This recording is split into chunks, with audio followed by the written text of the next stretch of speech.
ഞാൻ വളരെ പേഴ്സണൽ ലെവലിൽ ആളുകളുടെ അനുഭവത്തെ വാച്ച് ചെയ്യുകയും മനസ്സിലാക്കാൻ ശ്രമിക്കുകയും ചെയ്യും.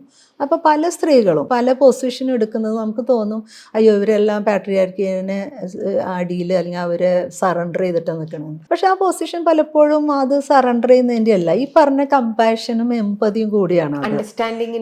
അണ്ടർസ്റ്റാൻഡിങ്ങിലുപരി അവർ ഈ എമ്പതി എന്ന് പറഞ്ഞതിനെ അല്ലെങ്കിൽ കമ്പാഷൻ എന്നതിനെ വിട്ടിട്ട് എനിക്ക് തോന്നുന്നു ഫെമിനിസത്തിന് അത്ര ബേസ് ഇല്ല എന്ന് തോന്നുന്നു. കാരണം നമ്മൾ പുരുഷന്റെ വയലൻസും പുരുഷന്റെ യുദ്ധതന്ത്രങ്ങളും പുരുഷന്റെ തന്നെ സ്ട്രാറ്റജികളും അല്ല സ്ത്രീക്ക് വേണ്ടത് എന്നുള്ളതാണ്. നമ്മുടെ സ്ട്രാറ്റജി എപ്പോഴും ആയിരിക്കേണ്ടത് എല്ലാവരെയും നമ്മൾ അപ്ലിഫ്റ്റ് ചെയ്യാന്നുള്ളതിലേക്ക് തന്നെയാണ്.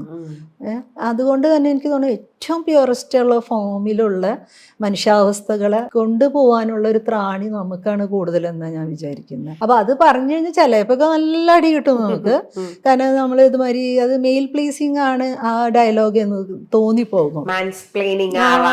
അതെ അതെ. എൻ്റെ ഒരു അനുഭവത്തിൽ ഇങ്ങനെ പല കാര്യങ്ങളും നോക്കുമ്പോൾ പല സ്ത്രീകളും എടുത്ത പൊസിഷൻ എന്ന് പറയുന്നത് അവർ ഏറ്റവും കമ്പാഷൻ്റെ ഹൈറ്റിൽ നിന്നിട്ടാണ് ആ സിറ്റുവേഷന് അവർ വൾഗറാകാമായിരുന്ന പല സിറ്റുവേഷനെ അവർ ഒഴിവാക്കി വിട്ടിട്ടുള്ളത്. അല്ലെങ്കിൽ ഇന്ന് സ്റ്റേറ്റിൻ്റെ അതേ ലോജിക്കിൽ നമ്മൾ മനുഷ്യരോട് നിൽക്കേണ്ടി വരും.